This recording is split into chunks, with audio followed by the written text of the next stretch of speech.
Good afternoon or good evening, depending on where you might be. My name is Kevin Michael Grace, and this is the KMG Show for Wednesday, March the 16th, 2022. And we begin today with a question. Am I a nihilist? This question comes to mind because Alex Berenson at his Substack, Unreported Truth, his latest post is called "We are only beginning to grapple with the damage from lockdowns and vaccine mandates and COVID censorship. For 2 years, we gave up our freedoms for nothing. And the people who took them have not even acknowledged what they did, much less apologized or been held accountable." I have mentioned Eusebius before, Berenson begins. He's a German academic on Substack, smart, deeply skeptical of COVID interventions and vaccines. Lately, he's been writing about Ukraine. I don't agree with him. Like some of you, he's in the pox on both their houses camp, a view I find essentially nihilistic. I'm a cynic, not a nihilist. The cynic understands and is unafraid to explain that the West left Ukraine exposed because of its green energy fantasies. The nihilist can't or won't draw a distinction between Russian soldiers and the Ukrainian civilians they are killing. Nihilism is its own kind of magical thinking, made worse because it's disguised as gimlet-eyed realism. But Eusebius can't see a difference between the West and Russia anymore. He's angry. He's angry at his leaders and his fellow citizens. He's angry at his country and his continent and the entire Western democratic experiment. Here's what he wrote yesterday. People in the West do not have much voice in government. They are not free, and Western assimilated governments do not care about anybody's rights.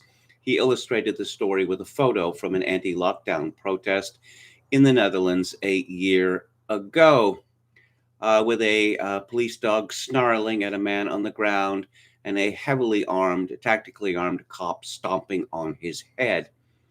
Berenson writes, though the photo could have come just as easily from Australia 6 months ago or Canada last month. All the places we and our leaders have gone in their hopeless quest to do something, anything about COVID. In the United States, legal and cultural obstacles kept us from becoming quite as authoritarian. Until the last 2 years, I had never really understood the value for federalism and the brilliance of the Constitution. Still, we went a long way. Millions of Americans, possibly tens of millions, were forced to take shots of a never-before-used biotechnology in order to keep their jobs. If Joe Biden, Dr. Anthony Fauci, and the public health authoritarians had had free rein, we would have gone even further.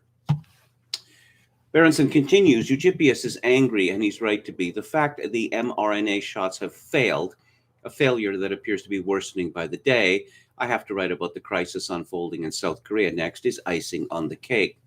But the failure is not the most essential point. It's not the cake. The cake is this.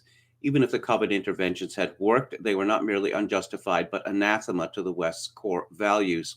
Encouraging people to stay home or be vaccinated and requiring them to do so are entirely different.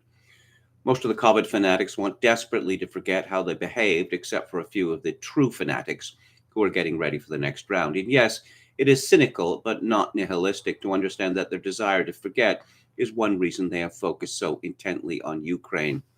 But we cannot forget or let them forget, not just because another wave of COVID is coming. In fact, it is already here in many of the mRNA vaccinated countries, but because even if they do nothing more than what they have already done, is so damaging to the West's idea of itself.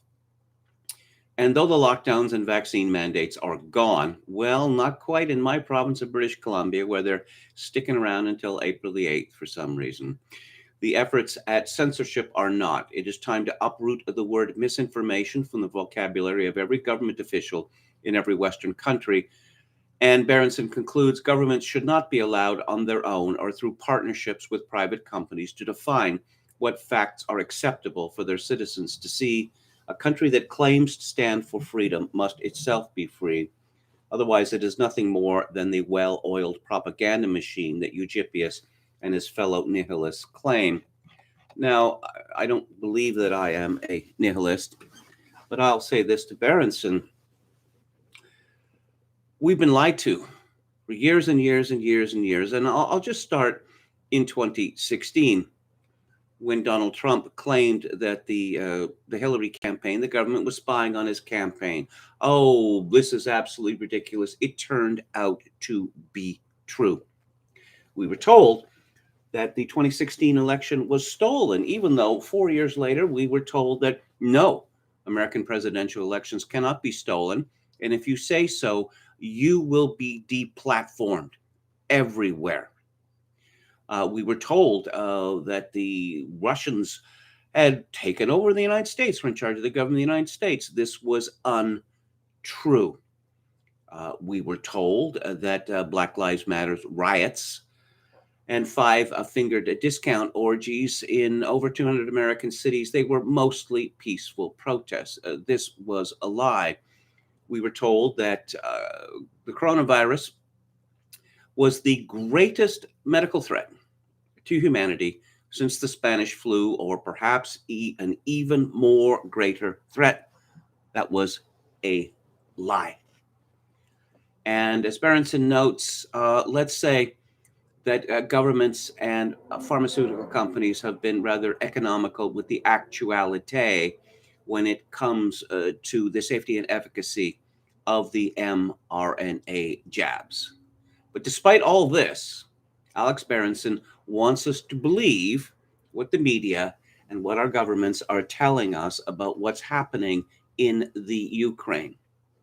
The facts are this: Russia wants a neutral Ukraine that is not part of NATO, because the West's goal, despite the lies that it told Gorbachev and others about its unwillingness to expand NATO right up to Russia's borders on many sides, well, Russia wanted in and we said no. And we, not just Victoria Nuland, but the government of Canada and the government of Britain, decided to foment a coup d'etat in the Ukraine in 2014, removing the pro-Russian government and replacing it with an anti-Russian government, the brute strength of which is Right Sector Azov Brigade, actual neo-Nazis who worship the mass killer Stepan Bandera. So, Russia did not want to be encircled. It did not want possibly nuclear weapons on Ukrainian soil. It did not want all the panoply of the military-industrial complex right up on its border again. And Zelensky, maybe he's a madman, or maybe he's just doing what he's told because the Ukraine is a Russian puppet. No, he wasn't having this. And ever since 2014, the Ukraine has been indiscriminately shelling the rebellious provinces in the Donbass, deliberately destroying over 100 churches, to give one example, killing a great number of people, a story that the Western media has declined to comment on. But we're supposed to believe that Zelensky is, I don't know what, another Winston Churchill, another George Washington, perhaps. Why should we believe any of this, given that our media and our governments or our political leaders have bought into the most outrageous lies about what's happening there, including mobile crematoriums and the ghost of Kiev. And now Putin is a war criminal. War criminal. Oh, we believe in the concept of war criminals, do we?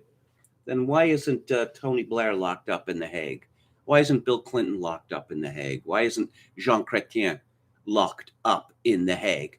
No, we only believe in war crimes when they do it, not when we do it, because they are evil by definition.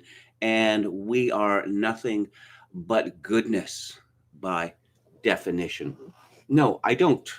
As I mentioned last week, I now reflexively reject any claims made by my own government and typically most Western governments, because they lie and they lie and they lie and they get away with it.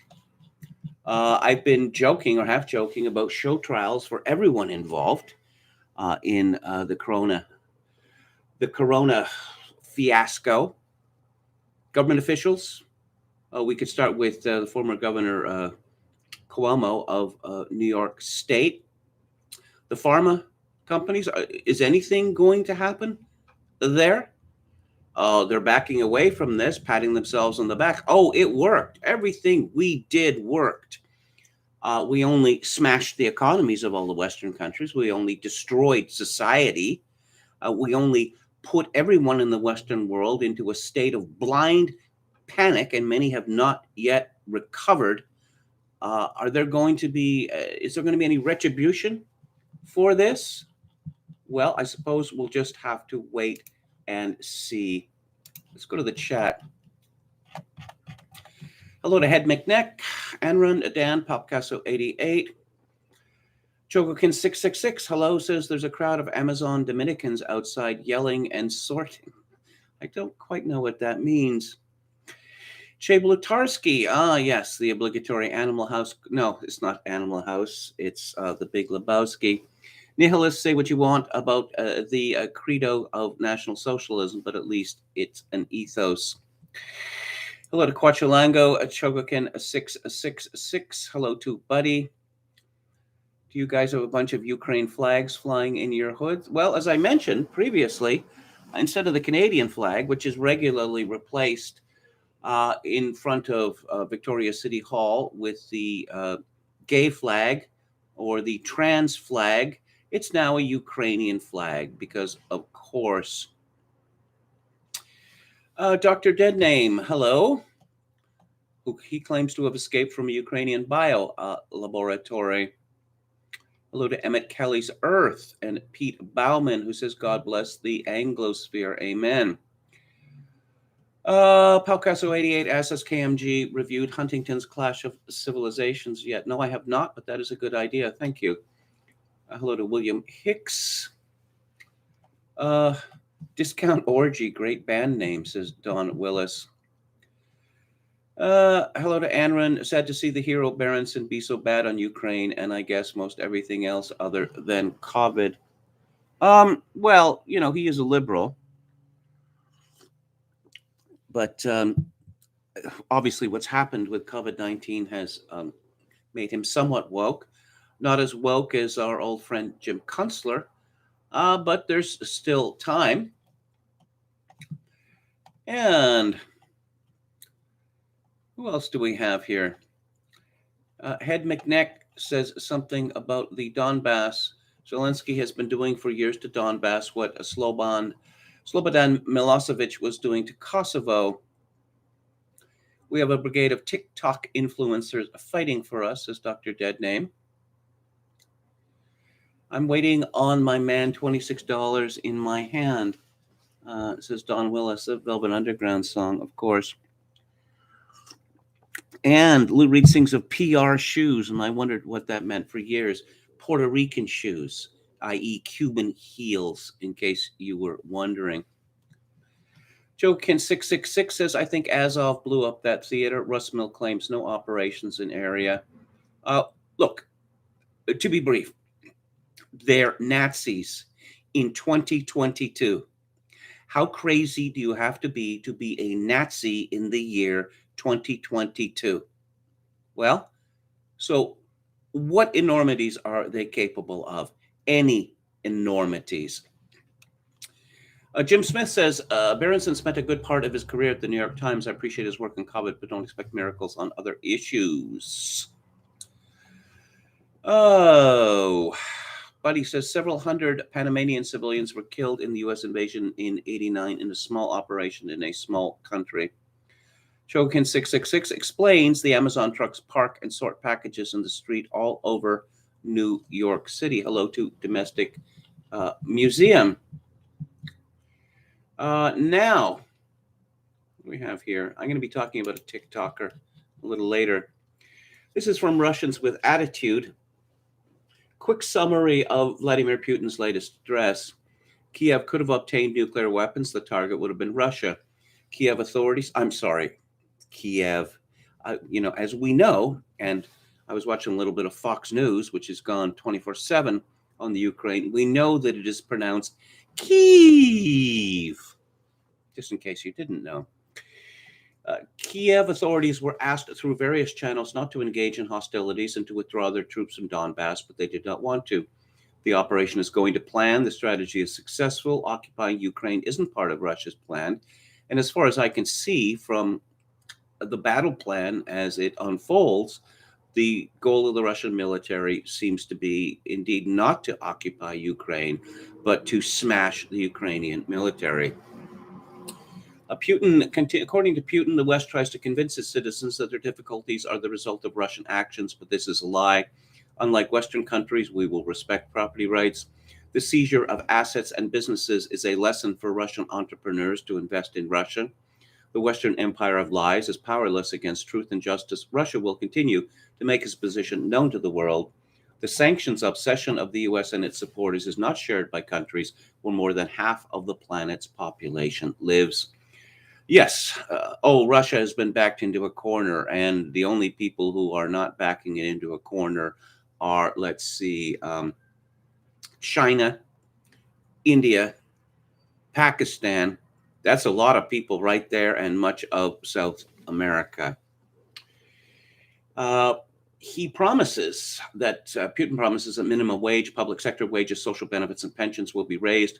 Private business should play a key role in overcoming the current problems of the economy. The regulatory barriers for businesses must be lowered. Putin addressing parts of Russia's upper class, quote, I don't condemn at all those who have a villa in Miami or on the French Riviera who can't do without foie gras, oysters, or so-called gender freedoms. But that is absolutely not the problem. And I repeat, the problem is that many of these people are essentially mentally there and not here with our people, not with Russia. And this, in their opinion, is a sign of belonging to the higher caste, to the higher race. Such people would sell their mother just to be allowed to sit in the anteroom of this highest caste, and they want to be like them, imitating them in every way. Well, as far as the last three paragraphs go, there's nothing there that is not absolutely true. This is from CNBC. Ukraine President Zelensky, too wise, of course, invokes Pearl Harbor September 11th and asking U.S. Congress to help fight Russia invasion. Let's see. Zelensky, who was greeted with at least 3 standing ovations from an audience of lawmakers in the U.S. Congress, asked the U.S. to implement a no-fly zone over Ukraine to stem the Russian attacks, which have led to the deaths of thousands of people. Yes, he wants World War III. Now, I have a question. Where is Vladimir Zelensky? We are told that he is in Kiev. We don't know that.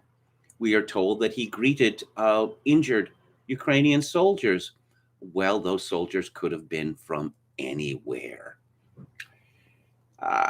This is a terror that Europe has not seen for at least 80 years. Oh, I see. So that little war against Serbia, that never happened. Serbia is in Europe, last time I checked.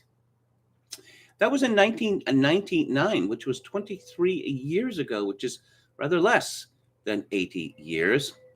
And we are asking for a reply for an answer to this terror from the whole world, said Zelensky, who during his speech played a video showing the bombing of Ukraine and wounded and dead civilians. Is this a lot to ask for? To create a no-fly zone over Ukraine to save people? Oh, yeah, to risk World War III. Is that a lot to ask for? Well, remember that Zelensky is an actor and a comic actor. So what's it to him?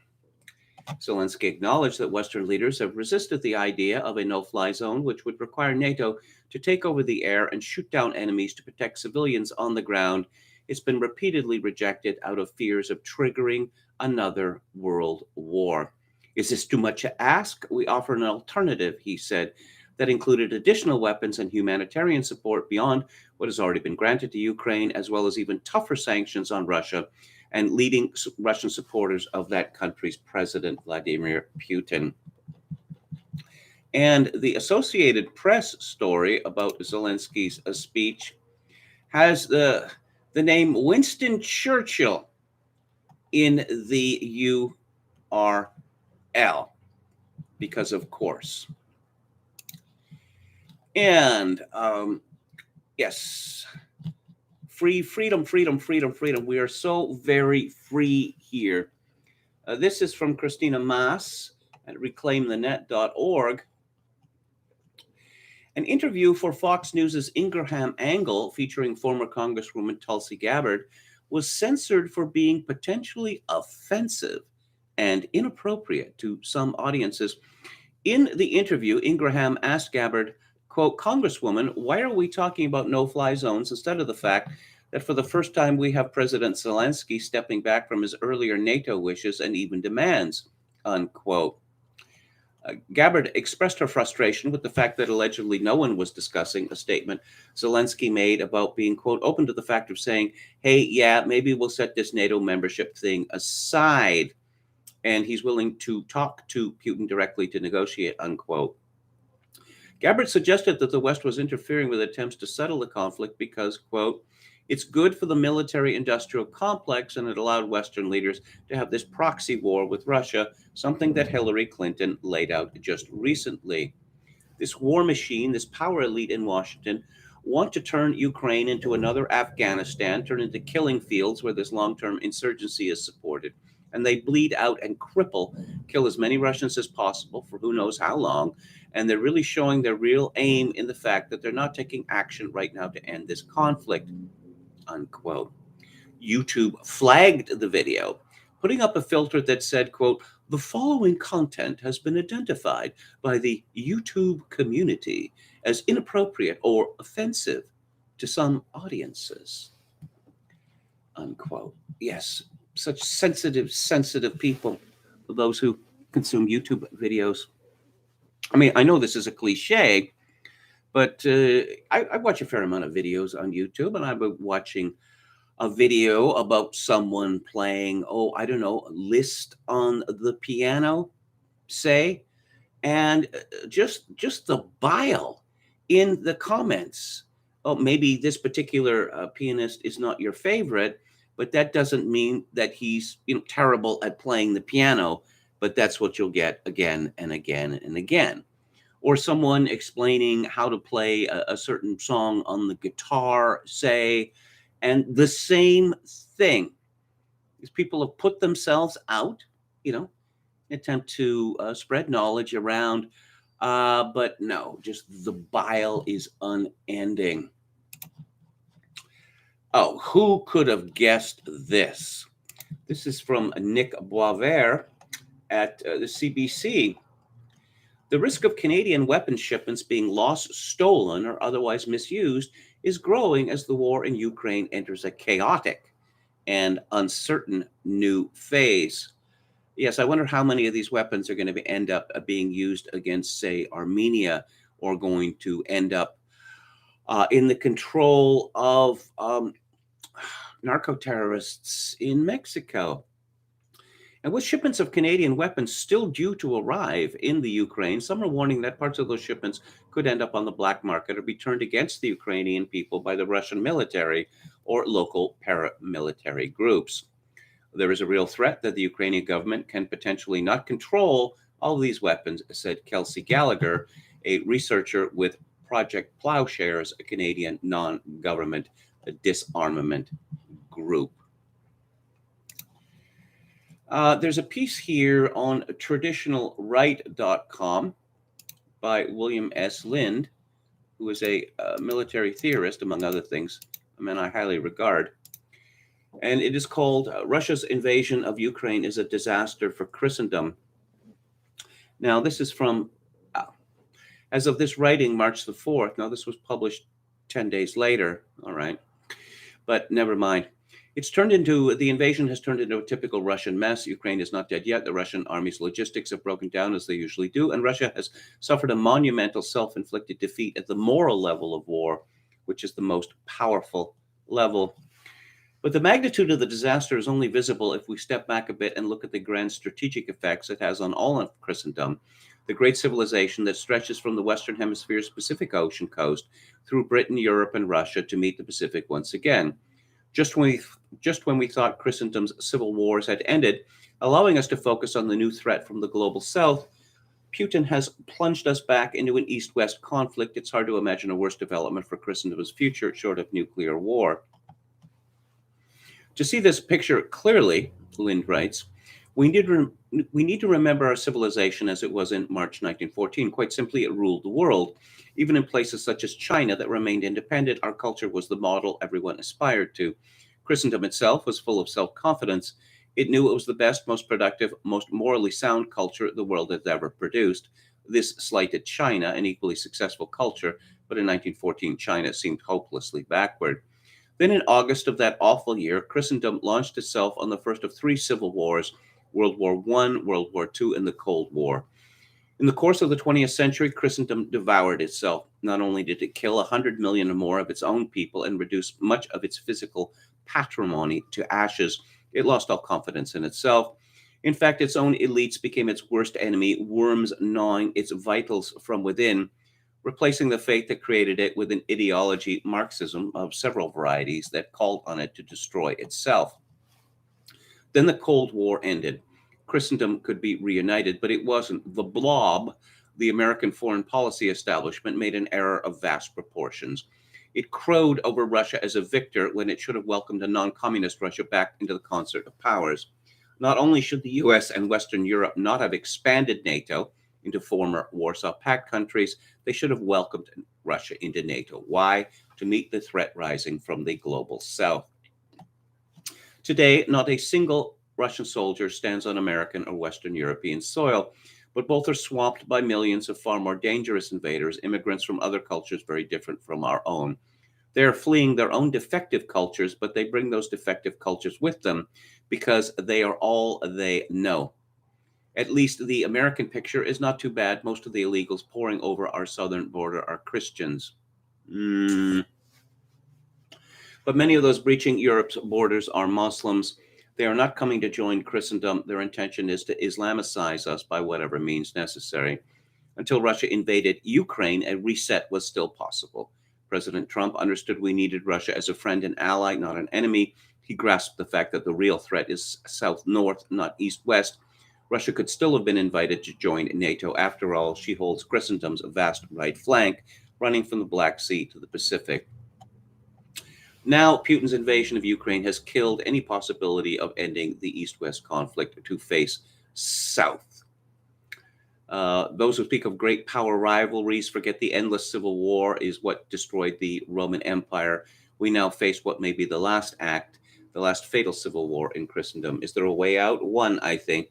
President Putin could become the new Lavrenti Beria.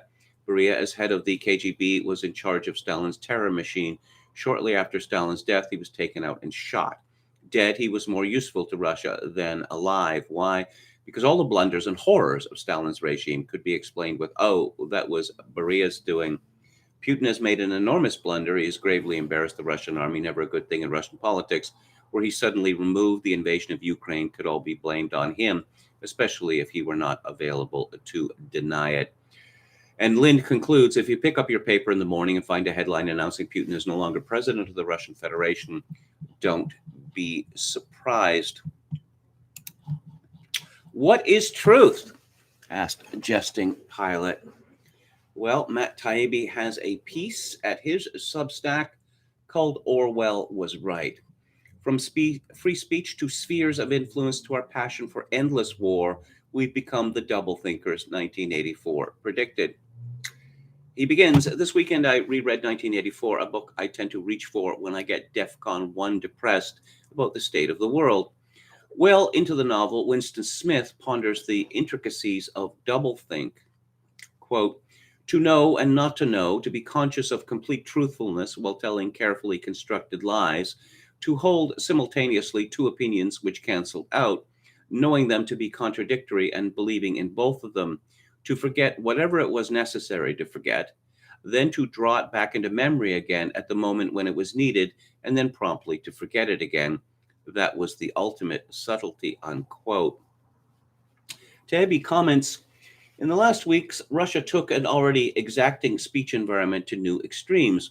A law was passed that would impose prison sentences for anyone spreading so-called fake news about the Ukraine invasion. Access was cut to Facebook and Twitter. Stations like Echo Moskvy and TV Rain, as well as BBC Russia, Radio Liberty, The New York Times, Deutsche Welle, Doxa, and Latvia-based Meduza were effectively shut down. Wikipedia was threatened with a block over its invasion page, and national authorities have appeared to step in to prevent coverage of soldiers killed in the war, requiring local outlets to use terms like special operation instead. The latter development is connected to the state media regulator, Roskomnadzor, issuing a remarkably desperate dictum requiring news outlets to use information and data received by them only from official Russian sources. Russia also appears in the middle of a general crackdown on local media, not so much because those outlets are dissenting, but because they're more likely to provide indirect evidence of war failures or the effect of sanctions. The desperation to control news has grown to the point where Russian diplomats in foreign countries are pressuring state outlets in countries like Iran to stop using the term war to describe what's going on in Ukraine. On the flip side, a slew of actions have been taken to crack down on fake news and misinformation in the West. The big one was the European Union banning RT and Sputnik. Facebook, Twitter, TikTok, and YouTube also cut access to all Russian state media because the EU sanctions also required that internet platforms delist any RT or Sputnik content, even from individuals. The statute reads, quote, as regards the posts made by individuals that reproduce the content of RT and Sputnik, these posts will not be published, and if published, will be deleted, unquote. Other governments across the West, from Australia to Canada, have taken similar actions. In the US, Google and YouTube disallowed Russian state media ads following a request by Senator Mark Warner, and demonetized a number of Russian channels, including RT, but also many non-Russian individuals, before proceeding to demonetize all individual Russian content creators, even the individuals opposing the invasion. Even DuckDuckGo, the speechier, more pro-privacy alternative to Google, announced that it was deranking sites associated with so-called Russian disinformation. A growing list of Westerners have seen accounts frozen for supposed parroting of Russian talking points or abusive commentary. YouTube flagged Oliver Stone's documentary Ukraine on Fire, while Netflix is going so far as to shelve a production of Anna Karenina. In what might have been the craziest move of all, Meta, which is the parent company, of course, of Facebook, reportedly followed up a decision to unban the neo-Nazi Azov battalion with a mind-blowing decision to alter its hate speech policies to allow Facebook and Instagram users in some countries to call for violence against Russians and Russian soldiers in the context of the Ukraine invasion. One would hope there would be at least a few Americans left who'd hear about Russia barring the BBC and Voice of America, and at least recognize the sameness of the issue involved with banning RT and Sputnik, or seeing how pathetic and manipulative it is for Russians to prevent reporting on war casualties, we'd recall the folly of the ban we had for nearly 20 years on photographs of military coffins, or the continuing pressure on embeds to avoid publishing images of American deaths from our own war zones. We should be able to read that Twitter and Facebook are cracking down on the fake accounts spreading so-called misinformation that Ukraine isn't doing well, and notice that Russia's measures against fake news and disinformation about its own military failures are rooted in the same concept. We don't, however, because we long ago reached the doublethink phase predicted by Orwell, where most of the population is conscious of double standards but ignores them effortlessly. A healthy person should be able to be horrified by what's happening in Russia and also see a warning about the degradation that ensues from using preemptive force or from trying to control discontent by erasing expressions of it. But years of relentless propaganda have trained Americans to doublethink their way out of such insights. Cornel West just laid all of this out in an interview with the New Yorker. Quote, everyone knows if Russia had troops in Mexico or Canada, there would be invasions tomorrow. Biden sends the Secretary of State telling Russia you have no right to have a sphere of influence after the Monroe Doctrine, after the overthrowing of democratic regimes in Latin America for the last 100 and some years. Come on, America. Do you think people are stupid? What kind of hypocrisy can anybody stand? That doesn't mean that Putin is not a gangster. Of course he is, but so were the folk promoting the Monroe Doctrine that had the U.S. sphere of influence for decade after decade After decade, and anybody critical of you, you would demonize. Yet here you are, right at the door of Russia, and you can't see yourself in the mirror. That's spiritual decay right there, brother. It really is, unquote. JB continues, we've been trained to rage against this thinking. We even have our own borrowed newspeak word for this offense, whataboutism. The offender supposedly does a bait and switch, distracting with charges of hypocrisy without refuting the actual argument.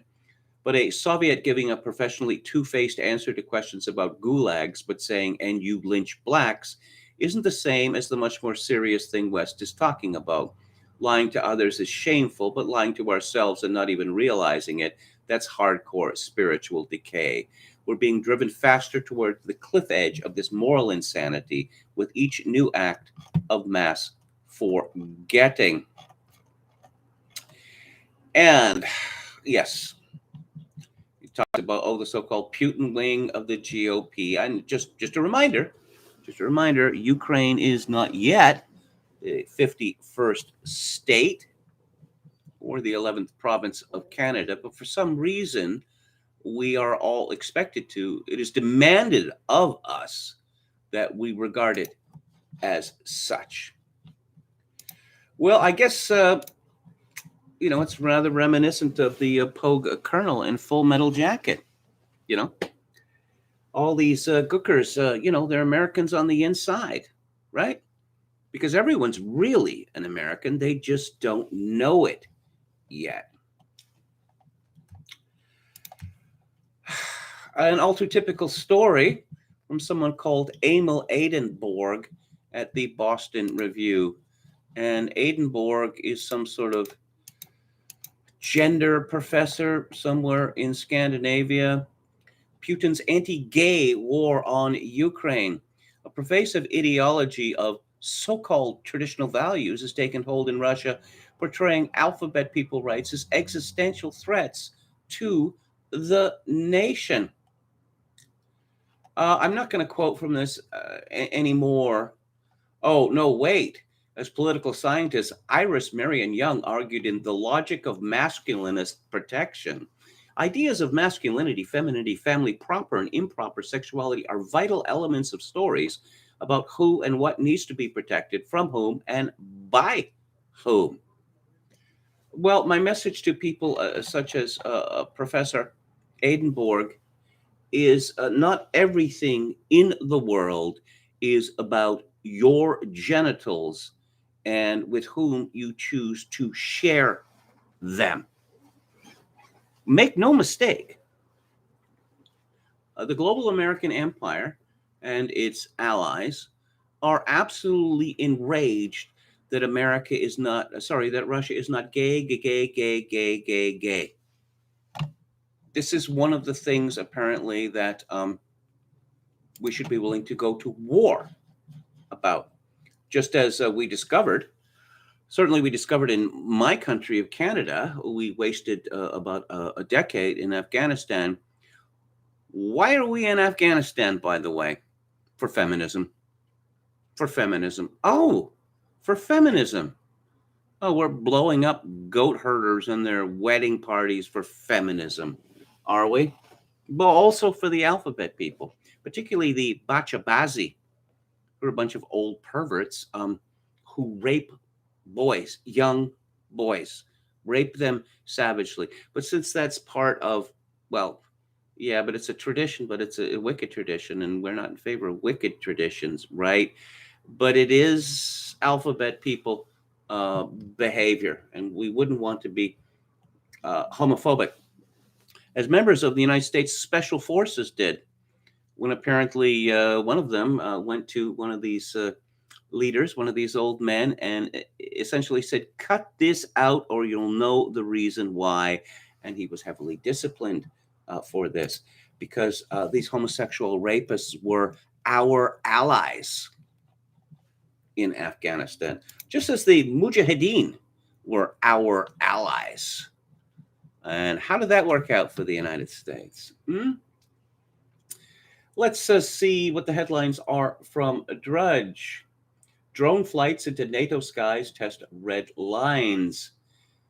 State TV discusses invasion plan for seizing Baltics. Biden calls Vlad war criminal. Yeah, once again, do you really want to get into that?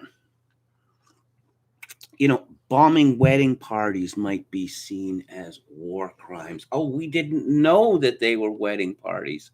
You didn't? Really? If it happened once or twice, sure, I could see that. But again and again and again, oh, I see Citibank to pay expenses for staff seeking abortion. Um, are they so little paid at Citibank that these women can't afford their own abortions?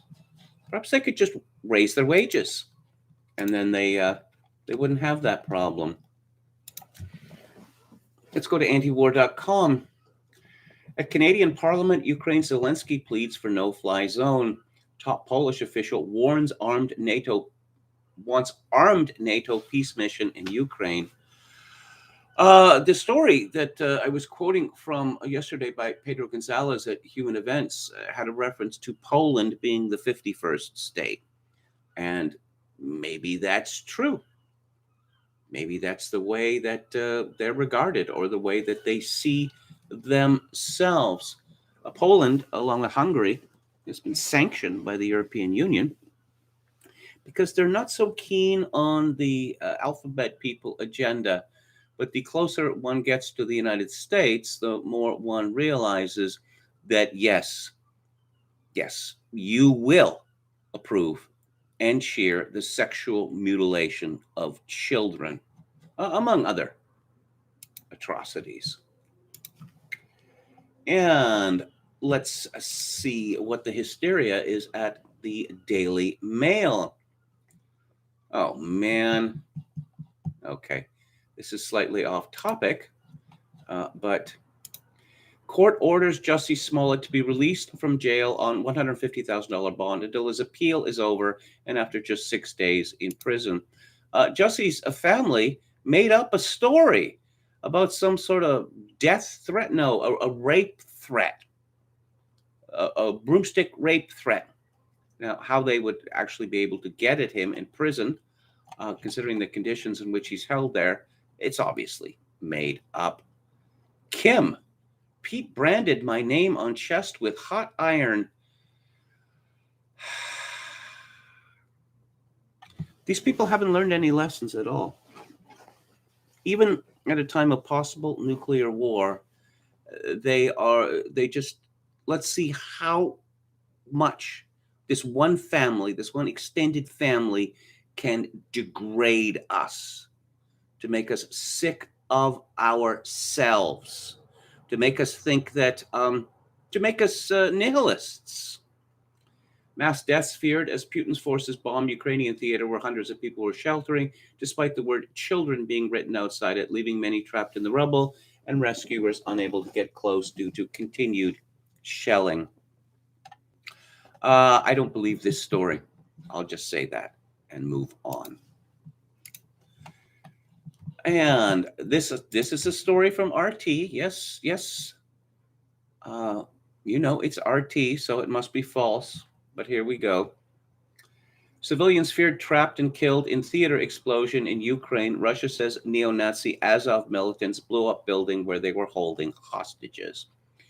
Responding to claims by Ukraine that an airstrike destroyed a theater in Mariupol and killed civilians sheltering there, the Russian Defense Ministry said there had been no such strikes against ground targets in that city and accused the neo-Nazi Azov battalion of killing its hostages. Well, as I mentioned earlier in the program, these people are Nazis in 2022. And given how insane you would have to be an actual Nazi in 2022, these people are capable of anything. Literally anything. Nuclear war? Absolutely. Keep in mind that it was the considered belief of Adolf Hitler at the end of World War II that the biggest problem was that the German people hadn't been worthy of him. He gave everything for Germany, or so he thought, but the Germans, they just fell down on the job. By that point, National Socialism had become a death cult, and it's difficult to regard it today as anything other than a death cult. And this is from a left wing source. This is from uh, Jacobin magazine. The CIA may be breeding Nazi terror in Ukraine by Branko Marcetic. The CIA has been secretly training anti-Russian groups in Ukraine since 2015. Everything we know points to the likelihood that includes neo-Nazis inspiring far-right terrorists across the world. The U.S. government has a well-documented history of backing extremist groups as part of a panoply of foreign policy misadventures, which inevitably end up blowing up in the American public's face. In the 1960s, the CIA worked with Cuban anti-Fidel Castro radicals who turned Miami into a hub of terrorist violence. In the 1980s, the agency supported and encouraged Islamic radicals converging in Afghanistan, who would go on to orchestrate the September 11th attack. And in the 2010s, Washington backed Syria's not-so-moderate rebels, who ended up cutting a swath of atrocities through civilians and the Kurdish forces that were meant to be U.S. allies. Yes, our moderate allies in Syria, and by our, I mean Canada, in the United States, and Britain, among other countries, it was Al-Qaeda. Yes, it was Al-Qaeda. Based on a new report, it looks like we may soon be able to add another to that list of fatally unlearned lessons, Ukrainian neo-Nazis. According to a recent Yahoo News report, since 2015, the CIA has been secretly training forces in Ukraine to serve as insurgent leaders, in the words of one former intelligence official, in case Russia ends up invading the country. Current officials are claiming the training is purely for intelligence collection, but the former officials Yahoo spoke to said the program involved training in firearms, cover, and more, and camouflage, among other things. Given the facts, there's a good chance that the CIA is training actual literal Nazis as part of this effort. The year the program started, 2015, also happened to be the same year that Congress passed a spending bill that featured hundreds of millions of dollars worth of economic and military support for Ukraine, one that was expressly modified to allow that support to flow to the country's resident neo-Nazi militia, the Azov Regiment. I'll just break in here to say it has been officially confirmed by the Canadian government for some months now that our military trained the neo-Nazi Azov Regiment. Yes. According to The Nation at the time, the text of the bill passed in the middle of that year featured an amendment explicitly barring arms training and other assistance to Azov, but the House committee in charge of the bill was pressured by the Pentagon months later to remove the language, falsely telling them it was redundant. Despite sometimes open acknowledgement of its Nazism, its former commander once said, the historic mission of Ukraine is to lead the white races of the world in a final crusade for their survival, in a crusade against the Semite-led Untermenschen. Azov was incorporated into the country's National Guard in 2014, owing to its effectiveness in fighting Russian separatists. U.S. arms have flowed to the militia. NATO and U.S. military officials have been pictured meeting with them, and members of the militia have talked about their work with U.S. trainers and the lack of background screening to weed out white supremacists. Well, you know, it sort of swings and roundabouts, it seems to me. There's not very many actual neo-Nazis, say, in North America. But if a significant number of them decide to decamp and go to Ukraine in order to get blown up, well, that has to be a win-win, does it not? And let's go back to the chat here. And just give me a second here. And here we are. Okay, Chokin666 says, another Gladio. Yeah, I don't know. It might be too dangerous for me to speak about Gladio on YouTube. It's Gladio. You can look it up on Wikipedia. And Chokin666 continues, Nazis in the sense of like the Aryan Brotherhood, not National Socialists, IMO. Oscar Toe says, when nobody has the power to hold a country accountable, there will never be a war criminal. The U.S. is like Hillary and 100% untouchable. William Hicks says Curtis LeMay was a great officer, though totally belligerent toward the enemy. I'll tell you a Curtis LeMay story. Of course, he was a bomber pilot, famed bomber pilot in World War II, and later became the head of the Strategic Air Command. And the United States Air Force was fascinated by Kubrick's film Dr. Strangelove.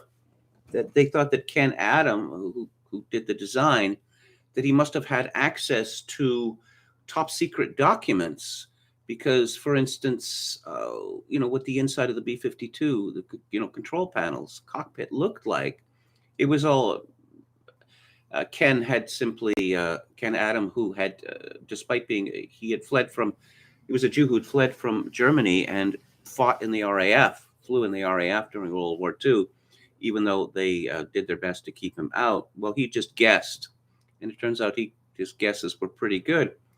But so the Strategic Air Command wanted to meet Kubrick. They wanted to speak to Kubrick, and Kubrick wouldn't do it because he was afraid they were going to kill him or something like that. He was a rather paranoid individual. It turned out, everyone seems to agree on this, that Curtis LeMay and the Strategic Air Command loved Dr. Strangelove. Not because it ends up, with the end of the world. I suppose one reason being the plane, the B-52, piloted by Slim Pickens. You just see the competence and the indefatigability and the bravery of these airmen at war. Okay.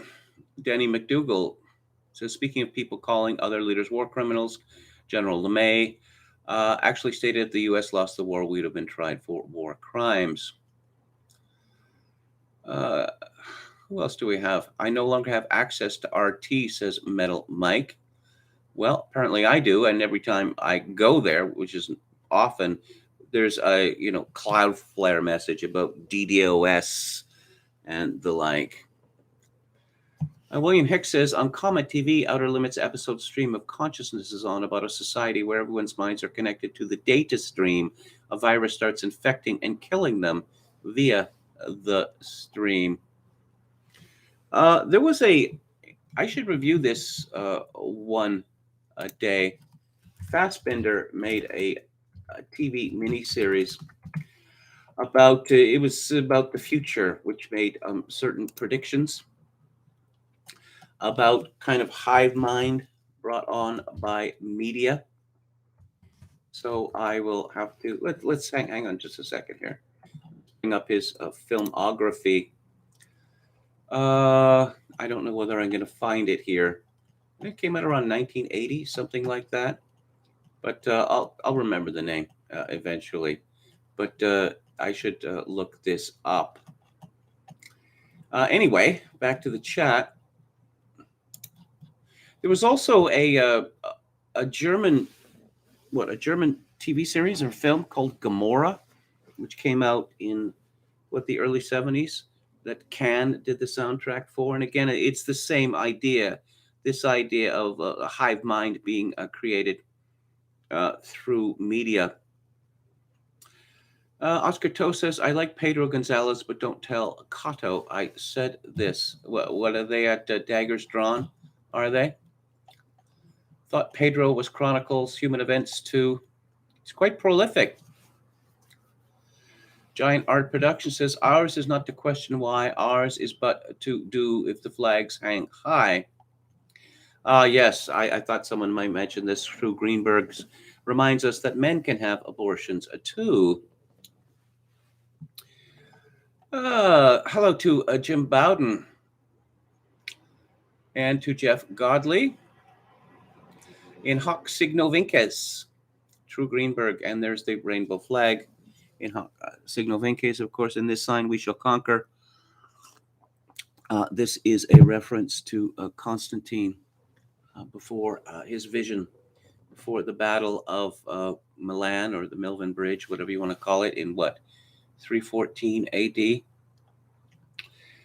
Yahoo! Current top headline: Russian troops shoot, kill 10 standing in line for bread, says Buddy. Wow, they are really pushing it, aren't they? Giant Art Production says not one Canadian politician questioned the Zelensky love affair in Parliament and what the implications would be for being overtly hostile to Russia. Hello to Gamian. Hopefully we can run Zelensky against Biden in 24, says Oscar Toe. Nothing proper about your propaganda, says Metal Mike. Oh, Rage Against the Machine. Enron quotes the Gospels, Matthew 10:36, and a man's foes shall be they of his own household. British American. We're talking about the film Arthur with Dudley Moore. Arthur was a drunk little rich kid who drove around in limousines, and that's our tribute to the screen's best films. Audience, boo! Quachulango says, I am curious, orange. True Greenberg says, using the wrong gender pronouns is an example of doublethink, so is uttering the phrase same-sex marriage. Okay. Raiders of the Lost Ark met a Nazi, then his face melted. Hey, 5 neat guys. Trump may have recognized this, but his actions were contrary because Trump foolishly tried to demonstrate that he wasn't Putin's puppet, said Metal Mike. No, yes. Oh, this Helsinki meeting. Oh, President of the United States is a traitor because he meets a foreign leader, a neutral territory in Helsinki. He just should have doubled down on this. He just should have ranted to them, pointed out what idiots they are. Yes, that was, I don't know. I don't know to what extent I can blame him because, when you have everybody against you, it's hard to keep up. Oh, here we go again from the 5 Neats guys. There were chariots of fire, but we have to inquire why we didn't see no chariots in the movie. Yes, very, very good. Hello to SR. Putin hasn't plunged us into anything, he says, and to assume the USA or the West is still Christian is laughable. Oh, thank you for reminding me of that.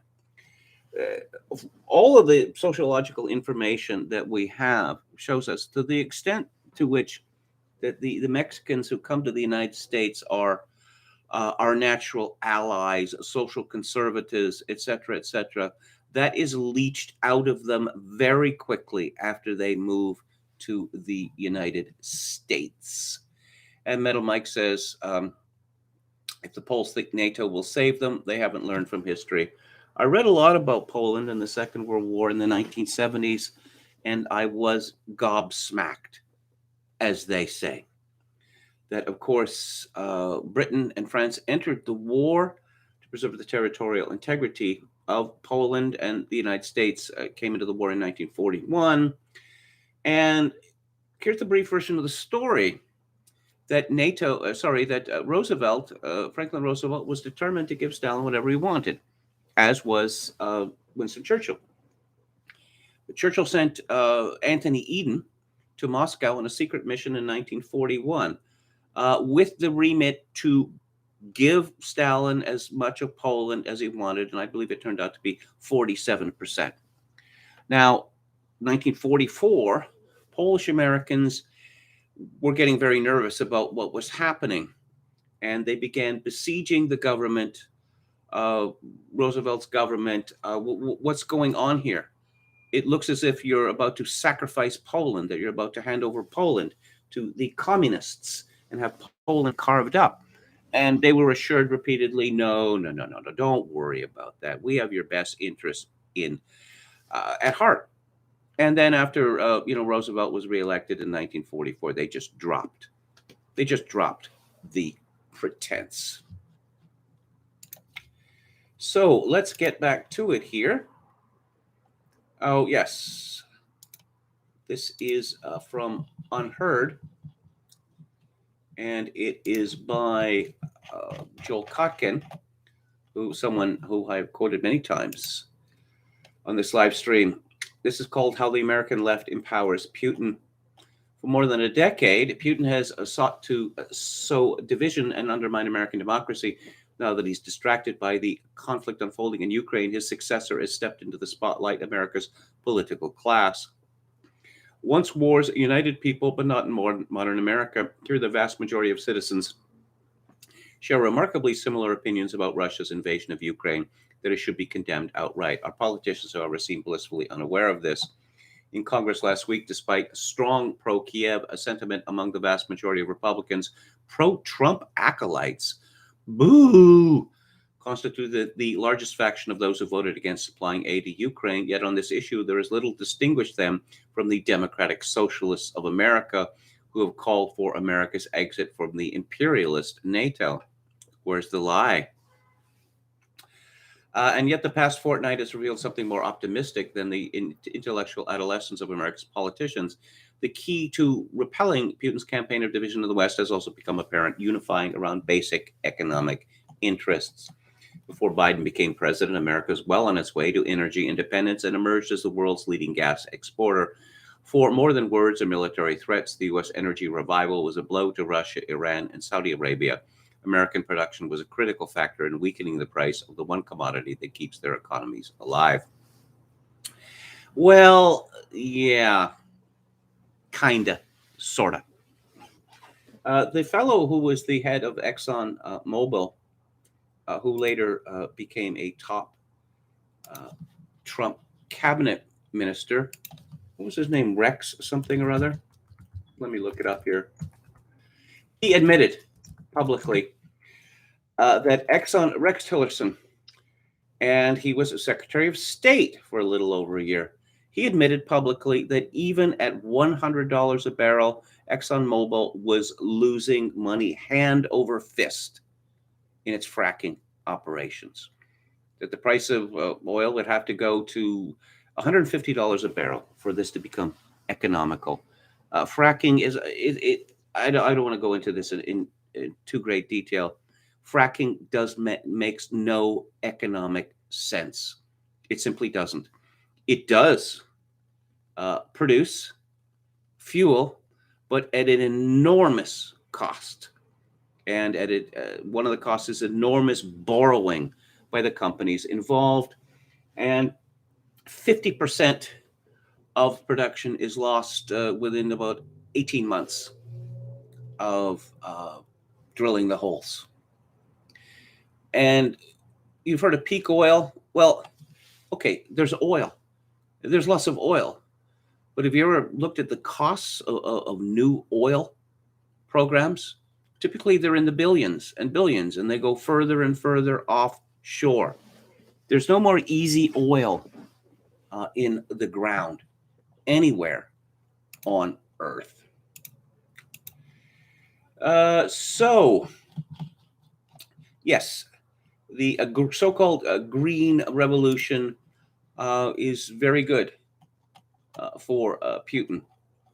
Of course, Biden is owned by these fanatics who, if they get their way, there will be a Malthusian die-off around the world.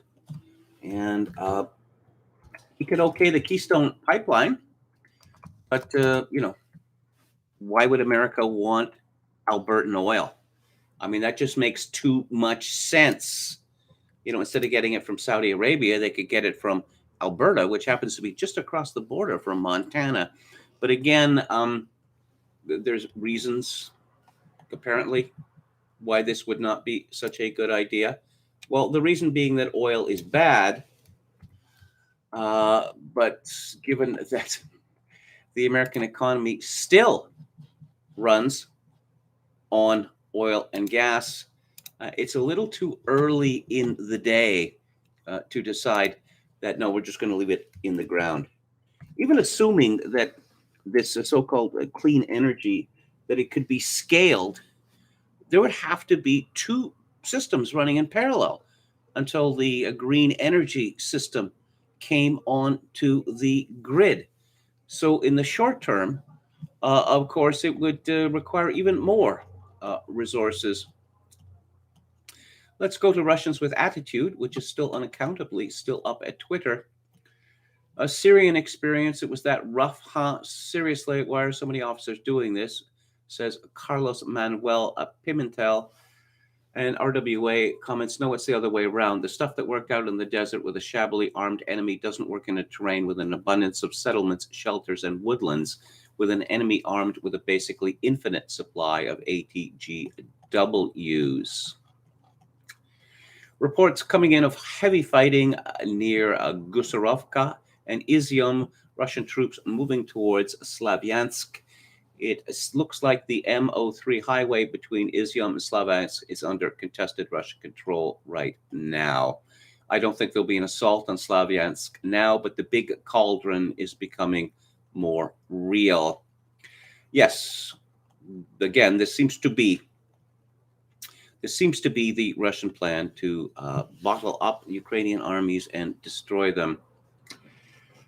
Terrorism. Well, we've already heard of false flags, and we've already heard the claim that, well, the false flag claim is itself a false flag. Russians with Attitude says terrorism is a legitimate concern, but I think it's more likely that if some of the Azov people flee Mariupol wearing civilian clothes, they'll just end up giving TV interviews about their heroic Dunkirk 2.0 from their McMansion in a Toronto suburb. That reference to Toronto is remarkably on point, because the very worst people in the world end up in my country, typically in some suburb of Toronto. Let's say Somalian, leaders, gangsters, dictators. Oh, they have many wives, and so their wives end up in Toronto with their children who are on welfare. People who are responsible for genocide in Central Africa. A fair number of people somehow ended up in Canada. We are the world's greatest hotel, after all. And I am now going to go to, I found an interesting site called Maps Ukraine, which actually deals in, well, again, actual information about the situation on the ground in Ukraine. In previous wars, there used to be a lot of maps that you look at your newspaper to find out how World War I or World War II or Korea was going, and there'd be these big maps showing which side held which territory, and there'd be arrows showing, which direction various forces were moving. But no, apparently, it's just all kitsch now. Well, here's a claim. Citizens of Mariupol city greet and welcome the liberators of the Russian Federation after the Azov militants kept them as human shields for almost 2 weeks. This is from Twitter. Twitter is required by German law to provide notice to users who are reported by people from Germany via the Network Enforcement Act reporting flow. We have received a complaint regarding your account at Maps Ukraine for the following content. This is just what I just read. We have investigated the reported content and have found that it is not subject to removal under the Twitter rules or the German law. Well, that's a relief. Well, at least it's still legal now. And oh yeah, you knew this was coming. I'm sure some people thought, well, all these refugees from Ukraine, well, for a change, there'll be some white people coming to North America or Britain. Not so fast. Not so fast. This is from Paul Joseph Watson at Summit News. Around a third of Ukrainian refugees arriving in France are actually economic migrants from other areas of the world, mostly North Africa and the Middle East, according to an investigation by the newspaper Le Figaro. But you knew that was coming. Tony Blair, again, why isn't he imprisoned at The Hague? From the same source, former British PM Tony Blair declared this week that the West ruling out a full-scale war with Russia, which would almost certainly be nuclear, is a strange tactic. As Peter Hitchens commented, well, having heard this from Tony Blair, now we know what not to do. And this is from Robert Stark's Substack. Could the Ukraine conflict cause a realignment on immigration? The war in Ukraine has sparked one of the worst humanitarian crises in modern history and the worst refugee crisis in Europe since World War II. Since the war started, an estimated 2.3 million Ukrainians have left the country, a dramatically high number in such a short period of time and much larger than the 2015 migrant crisis.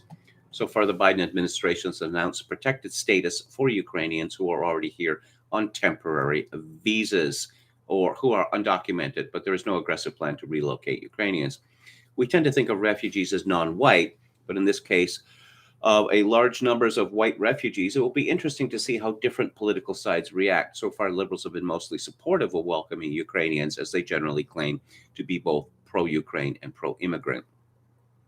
There is strong support for welcoming Ukrainians across the political aisle, but this migration crisis could cause political realignments down the road due to the massive numbers of white immigrants, which is unprecedented in modern history.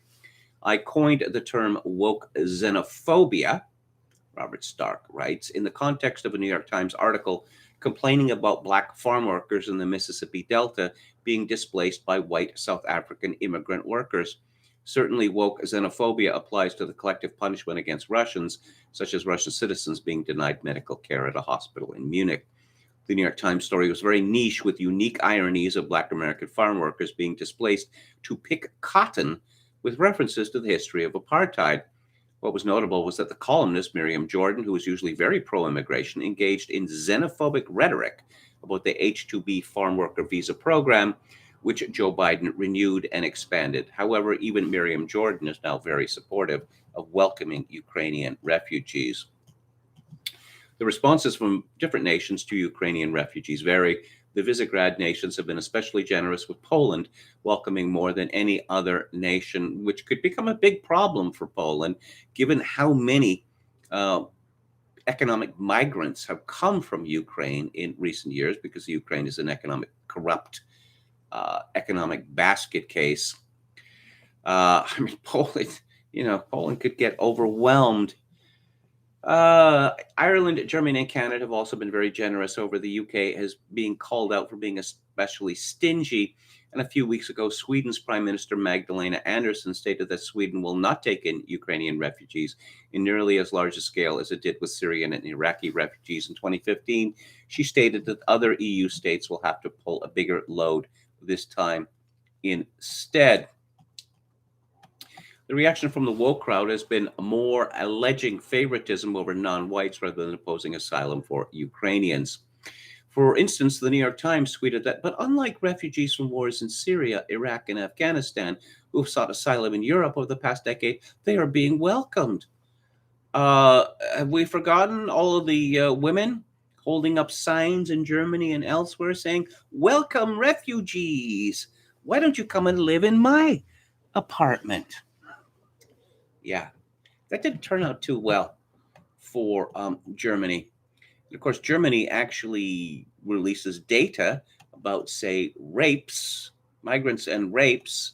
Other jurisdictions in Europe have decided that this is too incendiary, and there have been major efforts to suppress such information. I reported as far back as, I believe, 1995 or 1996, that authorities in Norway were handing out pamphlets to newcomers, to migrants from the Middle East, that said to the effect, "Please don't rape people. We don't do this in Norway." Robert Stark concludes, there has not been a major source of white immigrants to America since the fall of the Soviet Union. The large numbers of white immigrants alone is a major paradigm shift as far as the narrative being pro-immigration and for humanitarianism, but also pro-white demographically. There is a lot more nuance in the various geopolitical motives behind immigration policy, including economic and geopolitical factors that go beyond just woke culture. America should welcome Ukrainians regardless of whether it serves as a geopolitical purpose of owning Putin, welcoming Ukrainians, is the right standpoint from both a humanitarian standpoint and for demographic reasons. I don't know. Yeah, maybe if America got its population up to 400 or 500 million people, it could shift that a little more to the right there. I don't know. This seems to me to be a rather silly game. It was a question of our Western countries saying, no, we don't want people who are obviously not going to be good for our country to come here. Maybe we'll take a flyer on people who might be good for our country. That would be one thing, but we're going to get both regardless. My country is full. We don't need any more people. The people who live here are being priced out of everywhere. And we're still in the midst of Justin Trudeau's insane, absolutely insane immigration policy. And we ain't seen nothing yet here in Canada. This is from Chris Menahan at Information Liberation. Neocon Iraq war architect Elliot Cohen last week called for the U.S. to send suicide drones to Ukraine to foment an insurgency, and it only took 1 week for Congress and the Biden regime to follow through. Given how much mayhem and death Elliot Cohen has been responsible for, why is he still allowed to speak? Why is he tolerated in polite society? Let alone a government. What is it that the neocons have? What kind of blackmail information do they have? That they've just been a source of endless disaster since they insinuated themselves into the Reagan administration. The Iran-Contra nonsense nearly destroyed Reagan's second term. But apparently we always have time for the neocons and their death wish. So what are we fighting for? Well, the New York Post is eager to tell us. This is a story by someone called Asia Grace. Dressing like a lesbian is sexy. Powerful new trend, fashion expert says. Let's be honest, queer fashion is totally in. And from the ritzy red carpet to the streets of the Big Apple, straight identifying women are swapping out their 6-inch heels and rib-crushing corsets for Dr. Martens boots and knitted sweater vests. But why is women's wear leaning toward the stereotypical lesbian look? No, that is not the stereotypical lesbian look. The stereotypical lesbian look is women who look like slobs, women who look like men, typically fat men with short hair. I'll tell you a story in this regard. Some decades ago, I lived just off a Commercial Drive, or the Drive, as they irritatingly call it in Vancouver, which is lesbian central. You know how it goes, right? Big dogs, slow pitch softball. So I was on the bus on Commercial Drive going down to Broadway Street, and I noticed a woman get on. And I noticed what she was wearing. She was wearing like combat pants and a combat jacket and big lace-up boots. And she had a very short haircut. And I thought, another lesbian. I thought, maybe I'm being uncharitable here. Maybe this woman simply likes an efficient way of dressing. And then I noticed she had a large button on her jacket. And I'm always interested, when people advertise in this way. So as she walked down the aisle, I sort of leaned over and looked up, and it said, Dyke. Yeah, well, first impressions are normally correct. Oh, Hollywood hot girls such as Kristen Stewart. Oh, hot. Kristen Stewart, hot. Yes, this potato-faced lesbian miserablest is hot now, is she? Bella Hadid, 25. Zendaya, 25. And Dakota Johnson, 32, have made the anti-glam raiment mainstream cool, per author Jill Gutowitz. Well, Zendaya is obviously a closeted lesbian who is bearding a homosexual actor. It's a double bearding arrangement, which is increasingly becoming the norm in Hollywood. Outfits that were once the domain of queer women have been popularized on red carpets and in street fashion, said Gutowitz in a trending article for Harper's Bazaar. Seeing lesbian fashion mainstream feels validating, like we were right the whole time, she continued. The author of Girls Can Kiss Now, who in her article vowed to revamp her wardrobe by adding more suits and baggy jeans in order to become the most lesbian who has ever lesbianed, went on to celebrate Stewart for boosting queer visibility through her casual couture.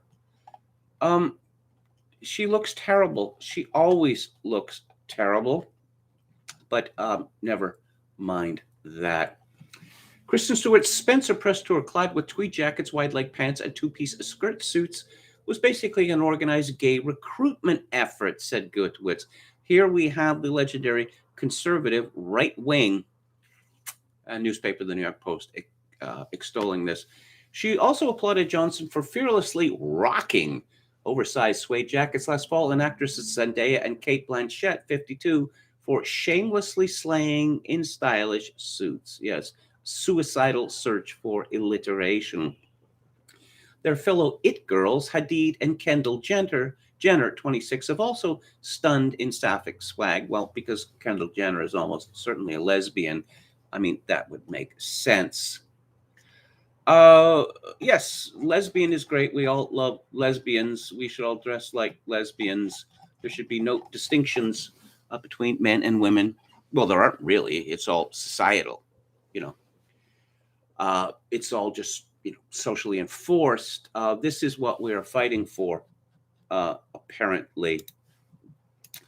And this woman, Jill Gutowitz, is a professional lesbian who has been chosen to be a success because I suppose she's the most lesbian of all lesbians. But of course, so-called lipstick lesbians are a very small proportion of all lesbians. Uh, in fact, it's been much remarked in recent years, this concept of so-called bed death, that it's supposed to be a sexual connection, but there is in fact no sexual connection after a rather shockingly small period of time. And apparently large numbers of lesbian couples, they just get together and sit on the couch and eat an enormous amount of food and watch television. I had known two women, one of whom I knew quite well, whose husbands left them for other men. The first woman that I knew, she worked at the University of British Columbia where I worked, and she was a stunningly beautiful woman. And she had a young child, and husband left her for another man. Wow, she was bitter. My word, she was bitter.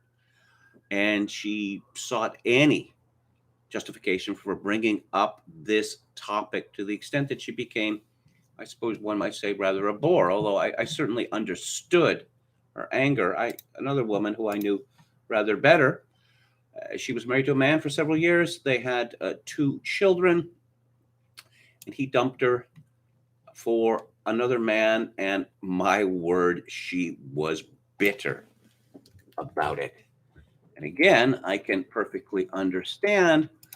But, in the world of social media, what is perfectly understandable to normal people gets flipped on its head.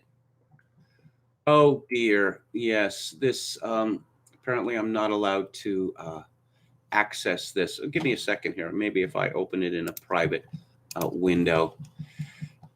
Yes, why should we be bent out of shape about this sort of thing? I don't know, because it's a betrayal. Someone called Jim C. Hines, author of Terminal Alliance, Libriomancer, Goblin Quest, The Stepsister Scheme, and other fun stuff, he, him. I wish my wife had left me for a woman, he tweeted, as opposed to, dying of cancer. It doesn't even surprise me anymore that people like this can be so maliciously, cruelly wrong. Too many people only know how to hate. This was in response to someone called Terry Schilling, who had tweeted, "We need to talk more about alphabet people, widows, husbands, wives, and their children left behind by their spouses to pursue their alphabet people lifestyle. There are serious political, social, and economic costs to all of this, and no one ends up benefiting." Um, Quite true. Quite true. But of course, these people are only embracing what they always were, because, of course, homosexuality is immutable. No, wait, but it's not anymore. When Cher's daughter, Chastity, became a lesbian, oh, well, yeah, always a lesbian, obviously, and this is immutable. Then Chaz decided that they were a man and had radical surgery. And again, similarly with the person now known as Elliot Page, formerly Ellen, oh, came out as a lesbian. Well, of course, that's who you were. That's who you always were, and it's immutable. But no, it's not, because this person then decided, not a woman, a man, and had radical surgery. So it's again the Schrödinger's cat. On the one hand, immutable, which is good. On the other hand, not immutable, which is good, but not, immutable in the way that turfs and genderphobes and homophobes say, you know, because we control the language. And no matter how much we twist it, we're still in control of the language. Pedro Gonzalez, previously mentioned in this space today, writes in Chronicles, schools across the country have adopted a controversial policy of hiding the alphabet person statuses of students from their parents. Sold to the public as an effort to protect children from abuse, the policy effectively circumvents parental consent and notification about their children's health, safety, and well-being. One Texas family told Chronicles how they fought to protect their children from transgender ideology. After finding out that staff of a public school had encouraged their daughter to transition to a male gender, they withdrew their children from the school. But that wasn't the end of the story.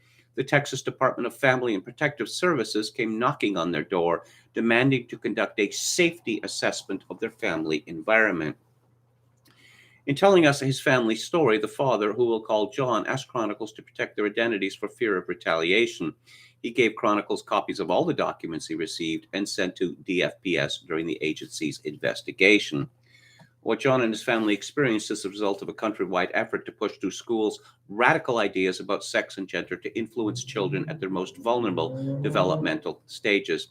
Even more sinister, their story shows how the enforcement arm of the government is being used to punish and harass those who resist. War for the hearts, minds, and bodies of America's children, which can often result in devastating and irreversible consequences, is being waged in every state, red or blue, and there is no opting out of the conflict.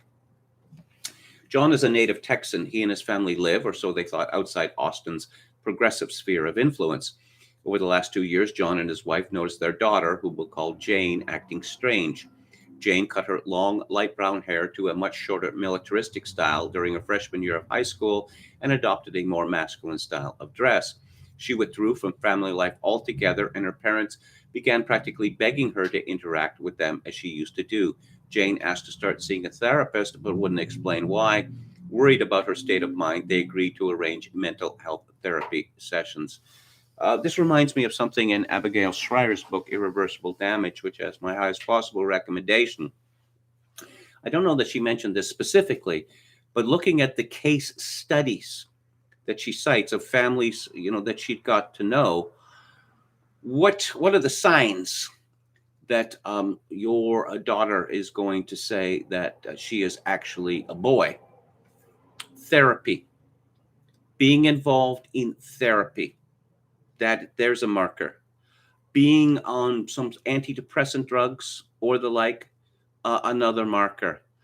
Being a high achiever in sports and or academic, and the belief of being driven to do this. Very high correlation there as well. Now, this, I guess, this all started, we can go back to Christopher Lasch here. When I look back at it, I grew up with sex education. I was given, sex ed classes in grade 7, and it was still a mystery to me, I must say. And it was rather unbelievable the way it was described. We look back at this now and we take it for granted. But imagine going back several decades before, the idea of strangers telling your children, your boys and girls, sort of initiating them into sex. How Americans or other people in the Western world put up with this, why these people were not torn limb from limb, is something I wonder about, because the consequence of this intervention have been catastrophic. Of course, now we have these gay straight alliances, GSAs, or as I like to call them, grooming parlors. And there's no question in my mind that one of the reasons why this gross intervention into family life by the educational establishment, why there's so much support for this amongst the educational establishment, is because so many of these teachers, both male and female, have a perverse sexual interest in underage children.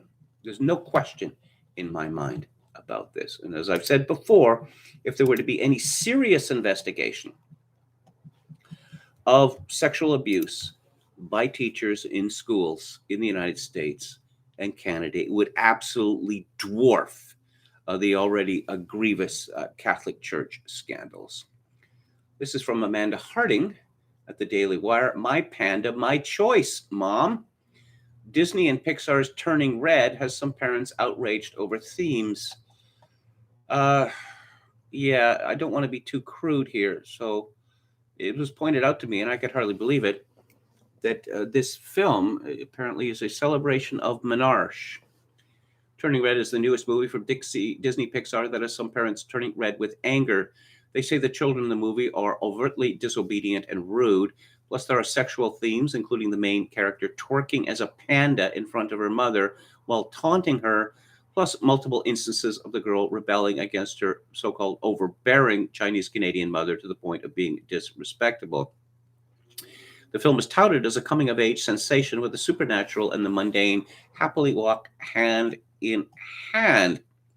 The Rotten Tomatoes synopsis says, quote, in Turning Red, Mai Li is a confident, dorky 13-year-old torn between staying her mother's dutiful daughter and the chaos of adolescence. And if she changes to her interests, relationships, and body weren't enough, whenever she gets too excited, which for a teenager is practically always, she poofs into a giant red panda, unquote.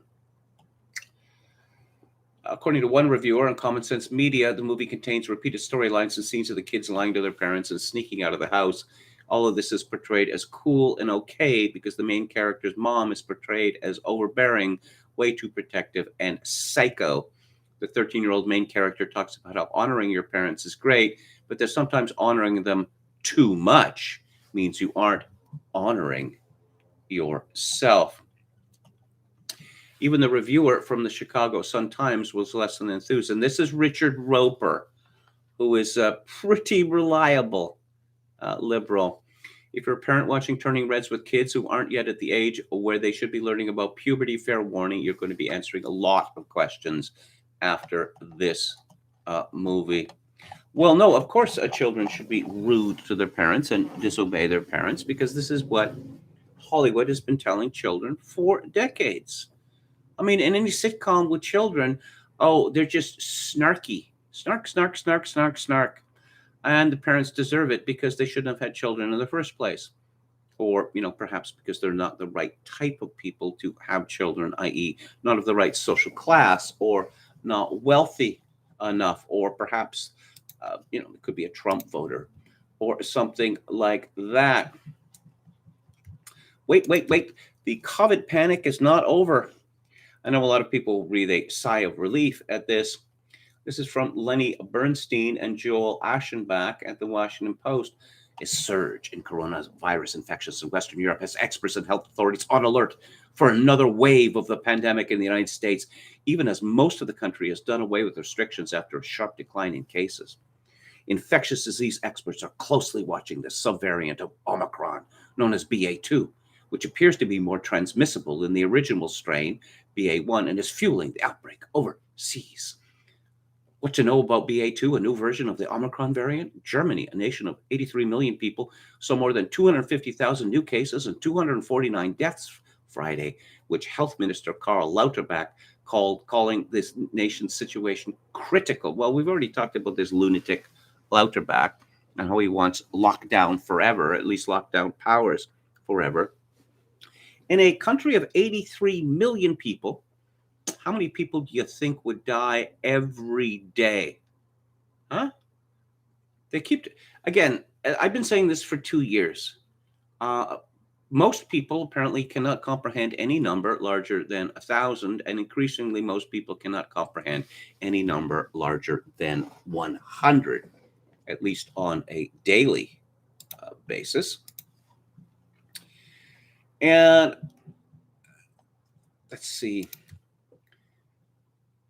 The public was misled. Audit finds New York undercounted nursing home deaths. Cuomo tried to cover up. This is from Brianna Lyman at the Daily Caller. Of course, the real scandal here is that Cuomo is responsible for many thousands of deaths because he forced infected people into nursing homes.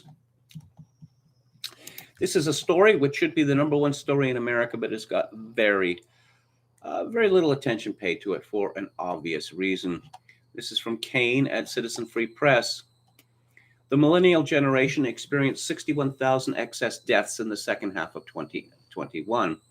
CDC data shows the millennial generation suffered a Vietnam War event with more than 61,000 excess deaths in that age group in the second half of 2021, according to an analysis by a former Wall Street executive who made a career of crunching numbers at BlackRock.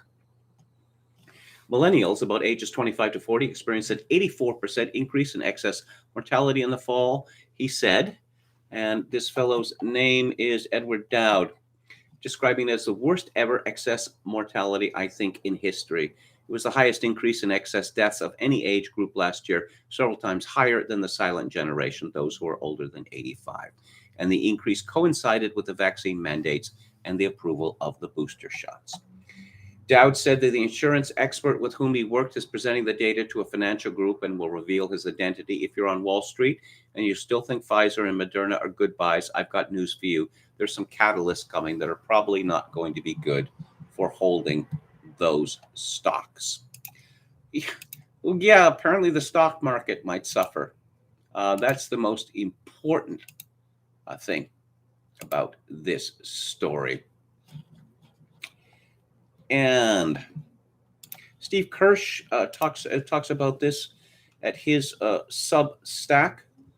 Of course, let's go to the Daily Skeptic. Haven't been there for a few days. Fourth COVID jabs could be rolled out from next week in England. Yeah, and I wonder how many takers they will get. Oh, here's a little ray of sanity. Novak Djokovic will get the chance to defend his French Open title. They have a discussion on the morality of supplying arms to the Ukraine.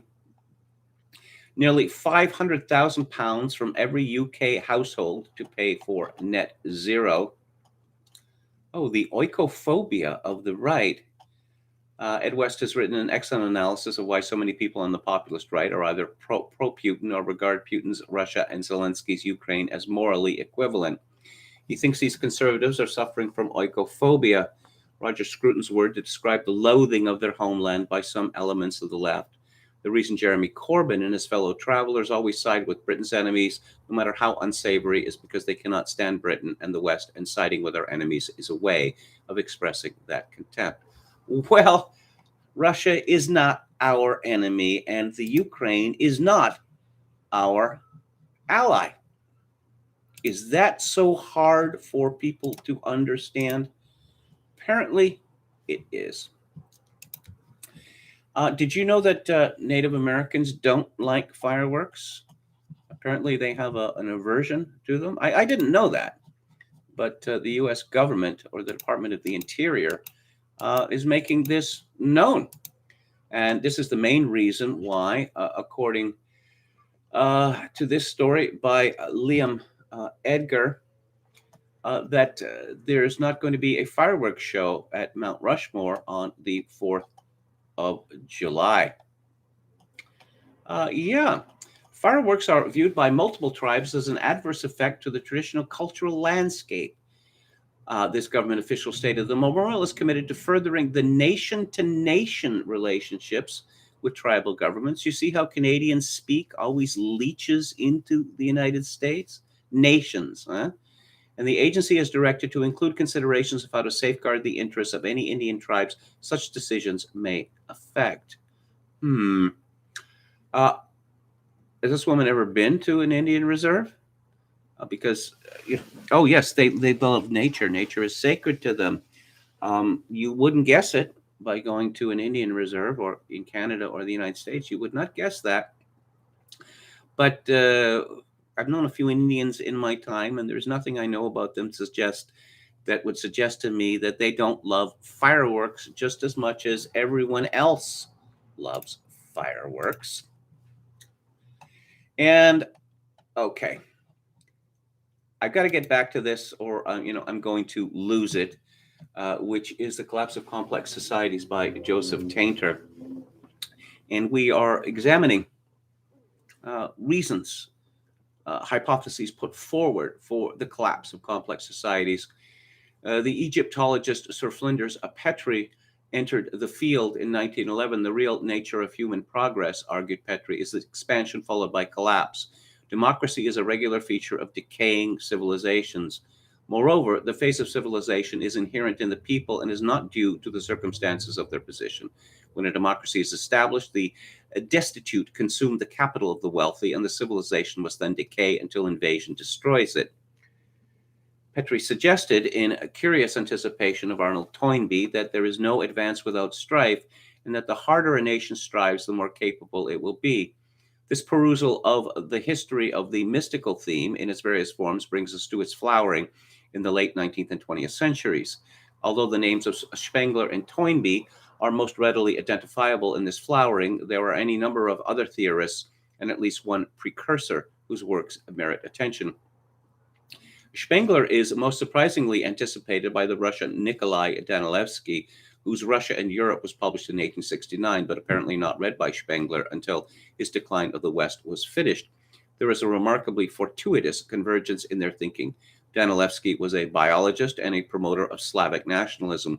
His model of civilization was a distinctly organic one. Quote, "The course of development of historical cultural types is similar to the life course of those perennials whose period of growth lasts indefinitely, but whose period of blossoming and fruit bearing is relatively short and then exhausts them once and for all," unquote. Each civilization emerges, goes through a fixed span of childhood, youth, maturity, and old age, and then passes away. Civilization is the last phase of a culture historical type and ends because every people is eventually worn out and exhausted creatively. Danilevsky anticipated in this vision the decline of Western European civilization and the rise of a Slavic one. We come at last to Spengler, whose Decline was originally published in 1918, is one of the truly significant works of the 20th century. For Spengler, as for many others, the notions of birth, death, youth, age, lifetime are fundamentals in the understanding of history. Spengler had a supremely mystical view of human cultures. Each has its own idea, its own passions, its own life, will and feeling, its own death, its own new possibilities of self-expression, which arise, ripen, decay, and never return. Cultures are sublimated life essences which grow with the same superb aimlessness as the flowers in the field. Civilization, in turn, is the inevitable destiny of a culture, the organico-logical sequel, fulfillment, and finale. This civilizational phase is undesirable. Civilizations are the most external and artificial states of which a species of developed humanity is capable. Civilizations are dominated by intellect and, as a historical process, consist in a progressive exhaustion of forms that have become inorganic or dead. Cities are a symptom of this state, with their populace that is parasitical, traditionless, utterly matter of fact, religionless, clever, unfruitful. The classical world of the 4th century AD and the Western of the 19th exemplified this phase, hence the title of his work. For the latter, Spengler saw the symptoms of decline everywhere in urban life, in art, in mathematics. What is practiced as art today, he asserted, is impotence and falsehood. Spengler's poetic imagery is renowned, and one passage in particular summarizes both his theory and his mysticism. Quote, "A culture is born in the moment when a great soul awakens out of the proto-spirituality of ever-childish humanity and detaches itself, a form from the formless, a bounded and mortal thing from the boundless and enduring. It blooms on the soil of an exactly definable landscape to which plant-wise it remains bound. It dies when this soul has actualized the full sum of its possibilities in the shape of peoples, languages, dogmas, arts, states, sciences, and reverts into the proto-soul. But its living existence, that sequence of great epochs which define and display the stages of fulfillment, is an inner passionate struggle to maintain the idea against the powers of chaos without any unconscious muttering deep down within. The aim once attained, the idea, the entire content of inner possibilities, fulfilled and made externally actual, the culture suddenly hardens, it mortifies, its blood congeals, its force breaks down, and it becomes civilization. The thing which we feel and understand in the words Egypticism, Byzanticism, Mandaриnism, as such as it may, like a worn out giant of the primeval forest, thrust decaying branches towards the sky for hundreds or thousands of years, as we see in China, in India, in the Islamic world. This, the inward and outward fulfillment, the finality that awaits every living culture, is the purport of all the historic declines, amongst them that decline of the classical, which we know so well and fully, and another decline entirely comparable to it in course and duration, which will occupy the first centuries of the coming millennium, but is heralded already and sensible in and around us today, the decline of the West. Every culture passes through the age phases of the individual man. Each has its childhood, youth, manhood, and old age. It is a young and trembling soul, heavy with misgivings, that reveals itself in the meaning of Romanesque and Gothic. Childhood speaks to us also, and in the same tones, out of early Homeric Doric, out of early Christian, which is really early Arabian art, and out of the works of the Old Kingdom in Egypt that began with the Fourth Dynasty. A mythic world consciousness is fighting like a harassed debtor against all the dark and demonic in itself and in nature, while slowly ripening itself for the pure, day-bright expression of the existence that it will last achieve and know.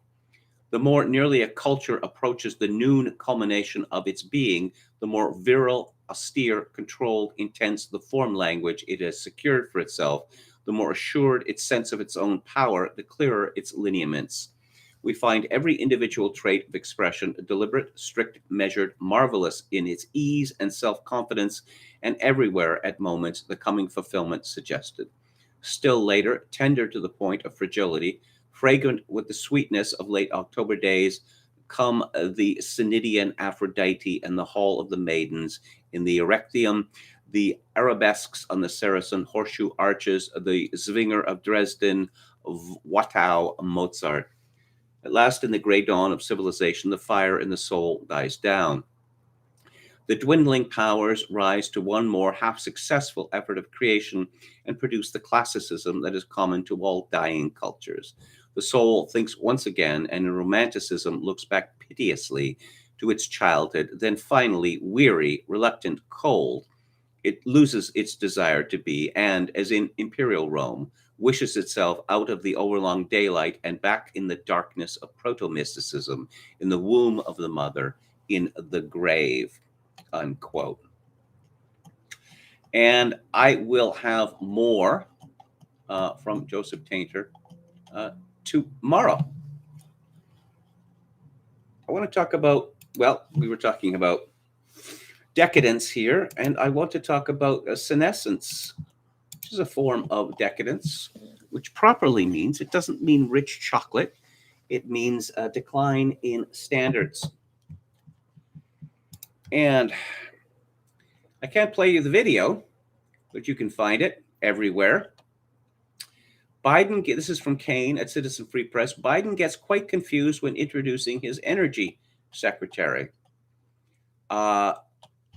He can't speak anymore. Joe Biden cannot speak anymore. He rather reminds me of the Rubby that used to hang outside the convenience store in Beavis and Butthead. You know, you got any smorkanses? Or a friend of mine years ago, he came up with one word for people who have exhausted, let's say, their linguistic capacity, that everything that they say sounds like this word, spackarack. That's what Biden sounds like now. And this is the man who is president of the United States, leader of the so-called free world. He has the nuclear football. And here he is talking about a tremendous problem in the United States. Townhall.com tweeted, Biden discusses, quote, a new civil rights cause of action. I bet everybody knows somebody that in an intimate relationship, what happened was the guy takes a revealing picture of his naked friend or whatever in a compromising position and then blackmails, unquote. Well, this has been pointed out. There's a lot of such pictures of Joe Biden's son, Hunter Biden. Look, I'll just say briefly about this, and I may be repeating myself. Perhaps the best thing that, public schools, to the extent that they still have any virtue, beginning perhaps at 10 years of age, they could get a daily lesson. Girls could get a daily lesson. Do not take naked pictures of yourself and send them to anyone else. Do not do this ever, because these pictures will leak out. If you send them to some boy, go to the bathroom, stand in front of a mirror, take a naked picture of yourself. Within a short period of time, every boy in the school will have copies of it. So don't do it. But of course, perhaps adults need this. Adult women need this advice as well. There was some scandal a few years ago when there was a massive data breach of smartphones of celebrities. And it turned out there were all of these nudes, many of them, well, obscene, which leaked onto the market. And considering that, well, one of the victims was Jennifer Lawrence, and considering at the time she was probably the most desired woman on earth, why does she feel the need to advertise? Did her boyfriend at the time had no idea what she looked like naked? And I won't go, it gets much more disgusting than that, but I won't go into it. But apparently federal legislation is necessary here, because it always is. There's a fellow in England called Richard Desmond. He's a businessman, publisher. He bought the Daily Express some years ago, which led to Peter Hitchens resigning from it and ending up at the Daily Mail, because Desmond owned a bunch of pornographic titles, one of which was called Readers' Wives. And I suppose this started in the days of instant Polaroids, where men would take pictures of their wives naked and, well, doing things, and send them to Richard Desmond, who published a magazine of them. So this has been around for a long time. This precedes the internet. So government spending is good. We all know that. But government spending has magical properties. Government spending, in fact, debt, reduces debt. Did you know this? Well, Nancy Pelosi said it. Well, to the extent that anyone can understand Nancy Pelosi these days, because she is almost as senile as Joe Biden. This is from Hannah Panrek at Fox.